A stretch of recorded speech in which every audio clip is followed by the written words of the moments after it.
नमस्ते BMS warriors और सौर्या बैंप्स में सबका स्वागत है। फर्स्ट ईयर स्टूडेंट्स, मुझे पता है चरक संहिता का पहला अध्याय सूत्र स्थान का चैप्टर 1 कितना डरावना लग सकता है। इतनी सारी फिलॉसफी, इतने सारे कॉन्सेप्ट्स, लगता है कि कहां से शुरू करें। पर टेंशन नहीं लेने का, हम है ना इस कंफ्यूजन को कॉन्फिडेंस में बदलने के लिए। तो आज हम चरक संहिता सूत्र स्थान के पहले अध्याय दीर्घन जीवितीय अध्याय को पूरी तरह से डिकोड करने वाले हैं। इसका मतलब है द क्वेस्ट फॉर लॉन्जेविटी, यानी लंबी उम्र की खोज। और एक बात बता दूं, एग्जाम पॉइंट ऑफ व्यू से ये चैप्टर सुपर इंपॉर्टेंट है। 5 मार्क्स और 10 मार्क्स दोनों तरह के क्वेश्चंस इससे बनते ही बनते हैं, तो एकदम ध्यान से सुनना। देखिए, हम इस अध्याय को 5 सेक्शंस में समझेंगे। आयुर्वेद का मूल और उद्देश्य क्या है, त्रिसूत्र का फ्रेमवर्क, 6 पदार्थ क्या हैं, संतुलन का सिद्धांत कैसे काम करता है, और आखिर में एग्जाम के लिए एक क्विक रिवीजन। इसको रैंडम टॉपिक्स का कलेक्शन बिल्कुल मत समझना, ये तो पूरे आयुर्वेद का ऑपरेटिंग सिस्टम है, वो नींव जिस पर पूरी इमारत खड़ी होती है। तो चलिए शुरू करते हैं। ठीक है, तो सबसे पहले ये समझते हैं कि ये चैप्टर आखिर है क्यों। ये चैप्टर बाकी सब चीजों के लिए एक स्टेज सेट करता है। ये हमें बताता है कि हम आयुर्वेद क्यों पढ़ते हैं, इसका असल मकसद क्या है। देखिए, आयुर्वेद का ज्ञान कोई साधारण ज्ञान नहीं है, ये एक डिवाइन लीनिएज है, एक दिव्य परंपरा। सबसे पहले ब्रह्मा जी ने इसका ज्ञान प्रजापति को दिया, फिर वहां से अश्विनी कुमारों को मिला, और फिर भगवान इंद्र को।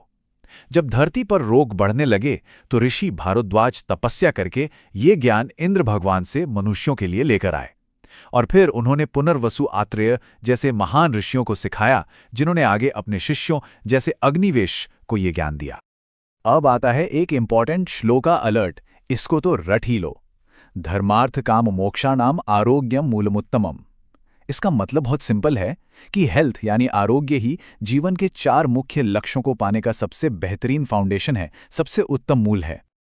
और ये 4 लक्ष्य हैं धर्म, अर्थ, काम और मोक्ष। अब जरा सोचकर देखिए, अगर किसी की हेल्थ ही ठीक नहीं है तो क्या वो इनमें से किसी भी लक्ष्य को ठीक से पूरा कर सकता है? बिल्कुल नहीं।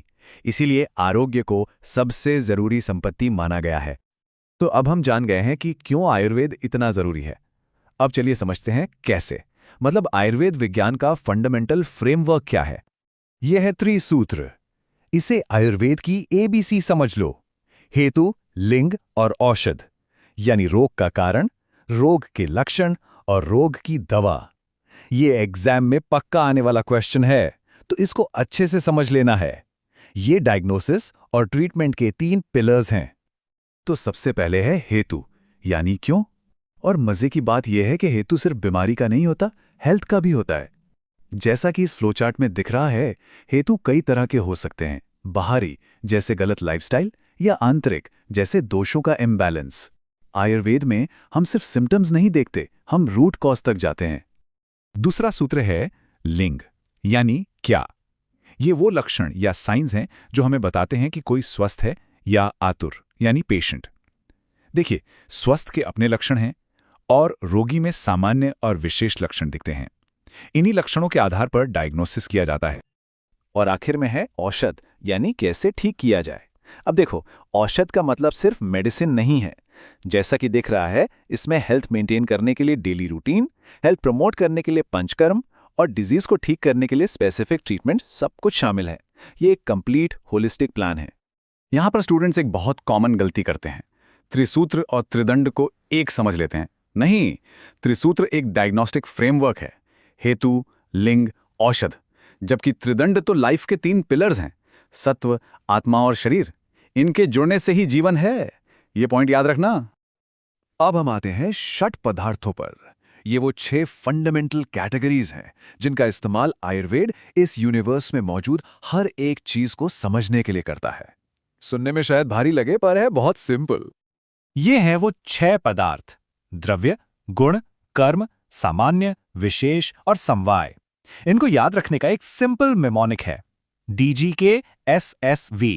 D से द्रव्य, G से गुण, K से कर्म, S से सामान्य, S से विशेष और V से समवाय। बस इतना याद रख लिया तो कभी नहीं भूलोगे। तो देखो, सबसे पहले है द्रव्य, यानी कोई भी सब्सटेंस।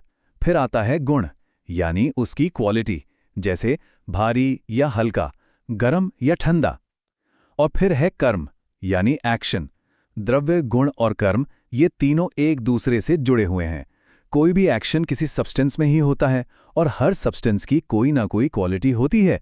ये तीनों रियल वर्ल्ड की चीजों को डिस्क्राइब करते हैं। तो हमने त्रिसूत्र समझ लिया, पदार्थ समझ लिए।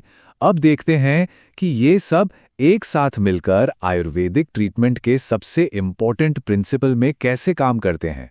बैलेंस बनाना, ये सबसे क्रूशियल पॉइंट है। ट्रीटमेंट का पूरा लॉजिक इसी एक स्लाइड में है। सामान्य विशेष सिद्धांत, like increases like and opposites decrease. अगर शरीर में कोई धातु घट गई है तो सेम क्वालिटी वाली चीजें दो, अगर बढ़ गई है तो ऑपोजिट क्वालिटी वाली चीजें दो। हर आयुर्वेदिक प्रिस्क्रिप्शन और डाइट एडवाइस का आधार यही सिंपल सा प्रिंसिपल है। और ये बैलेंस हम किस चीज का कर रहे हैं? जीवन का। ये श्लोक लाइफ को डिफाइन करता है। ये कहता है कि शरीर, इंद्रियां, मन और आत्मा का कॉम्बिनेशन ही आयु या जीवन है, और हमारा लक्ष्य इसी कॉम्बिनेशन को बैलेंस में रखना है। चलिए अब एग्जाम से पहले क्विक रिवीजन के लिए सबसे जरूरी पॉइंट्स को फटाफट दोहराते हैं, एकदम हाई यील्ड समरी। बस इन 4 पॉइंट्स को याद कर लो, चैप्टर तैयार है। जीवन का उद्देश्य है आरोग्य, डायग्नोसिस का आधार है त्रिसूत्र, दुनिया को समझने का तरीका है षट पदार्थ, और ट्रीटमेंट का प्रिंसिपल है सामान्य विशेष। है ना सिंपल? अब जब ये थ्योरी सीख ली है तो इसे सिर्फ किताबों तक नहीं रखना है। सोचो अपने अगले मील में इस सामान्य विशेष सिद्धांत को कैसे अप्लाई कर सकते हैं। नॉलेज को प्रैक्टिकल बनाने का यही सबसे अच्छा तरीका है। तो दोस्तों, ये था चरक संहिता का पहला अध्याय। रटने की कोशिश मत करना, कॉन्सेप्ट्स को समझना। स्मार्टली रिवाइज करो, आराम से हो जाएगा। शौर्य BMS के साथ पढ़ते रहो। All the best.